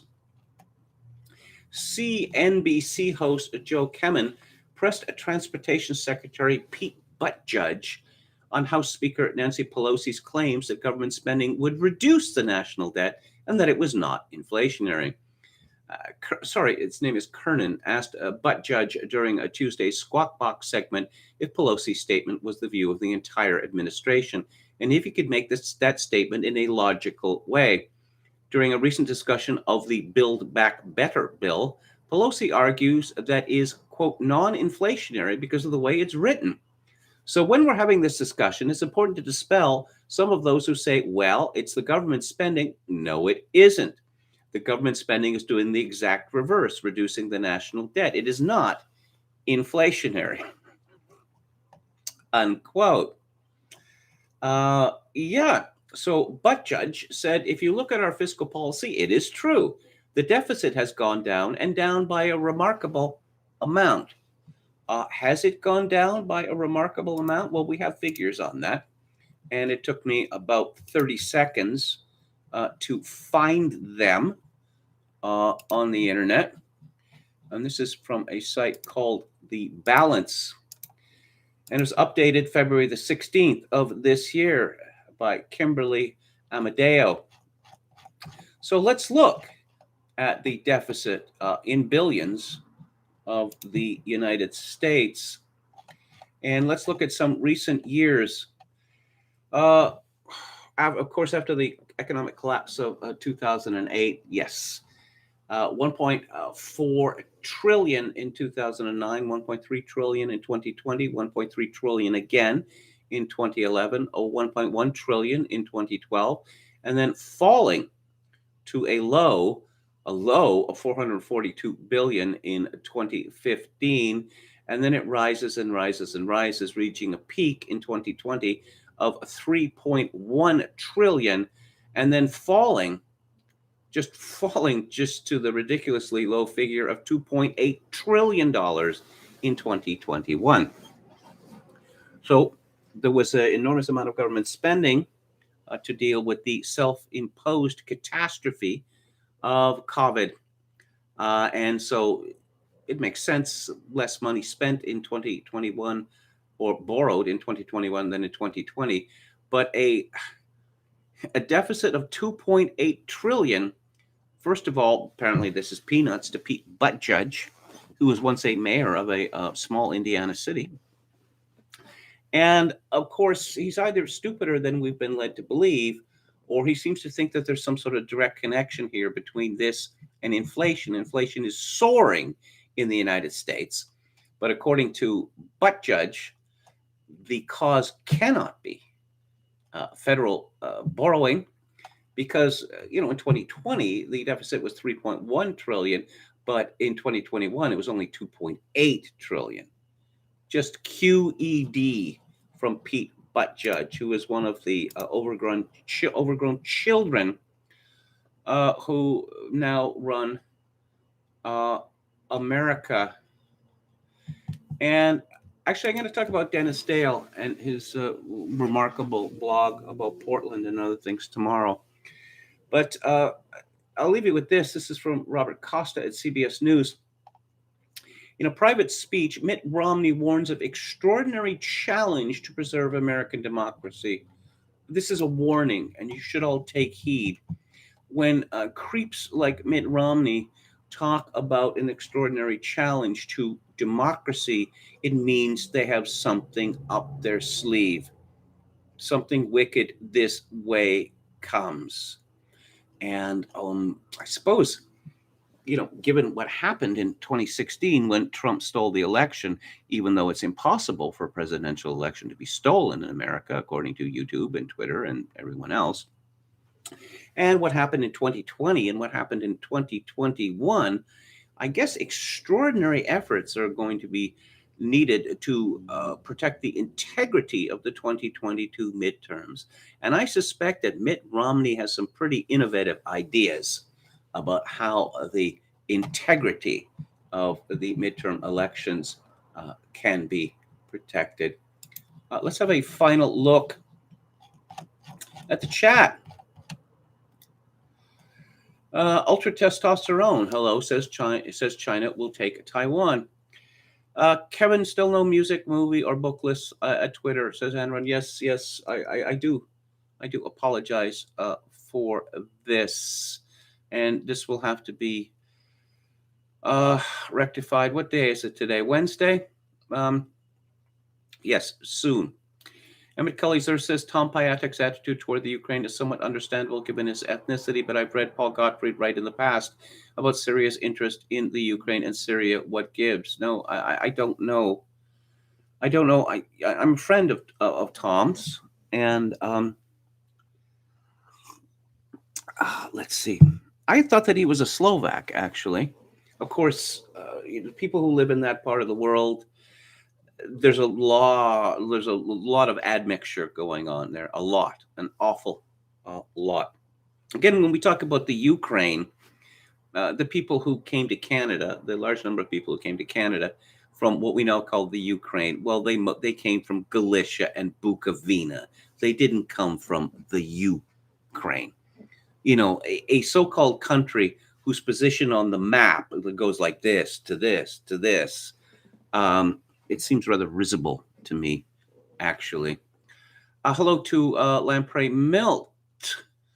If you have written something and you want me to talk about it, just send it to me via direct message at Twitter, and I will do so. If Russia is losing, why is Zelensky crying for a no-fly zone? Ask Ultra Testosterone. That is a very good question. Philip Daniel says Austrian Ruthenia. Some of my ancestors come from there too. I once took a class in a Slavonic studies class at the University of BC, and there were some mature students in it, and one of these men, he identified himself as Ruthenian. And I know, well, like Andy Warhol, was he Slovak or Ruthenian? Apparently this controversy can lead to blows. But this fellow insisted that apparently, Ruthenia was sort of modern Garden of Eden, that everything, on earth flowed from Ruthenia. And he once made the extraordinary argument that Stalin was a good man because his rule had been good for Ruthenia. So perhaps he didn't want himself associated with those nasty Ukrainians who took it in the neck during the forced starvation of the 1930s. Thank you for your kind words, Don Willis. And I miss MGTOW dictionary too. I don't know what that's a reference to. I think that's it. Philip Daniel, yes, I haven't seen you for a while. It's nice to see you again. Are you on social media anywhere? I got to wrap it up. Oh, I'll note that Ricardo Williams is in the chat. Yes, nice to see you again, too. How many important news cycles of bannable subjects can the KMG show weather? Yes. It's a good question. There seems to be something of a relaxation with regard to Corona Doom on YouTube. Perhaps YouTube thought that they should, sort of moderate the ban hammer a little bit. Maybe they'll bring it back again. Maybe they will when, oh my God, it's BA2. So we're going to have to go back to the whole panoply of dictatorship. I don't know whether people would stand for it, but the last 2 years have been an interesting experiment in how much people will stand for, and apparently it is almost anything. So that's it for today. I will be back on the air tomorrow at 4 p.m. Pacific, 7 p.m. Eastern. Thank you all for tuning in. I greatly appreciate it. If you'd like to make a donation to the live stream, my PayPal account is linked to kevin_grace@hotmail.com. If you're in Canada, donations may be made directly to the live stream via interact@kevingrace@shaw.ca. And as always, I leave you with this. In these days of social atomization and civilizational collapse, I do dearly wish that you, my dear viewers and listeners, manage to forge a genuine human connection in order to ease the burden. Good night.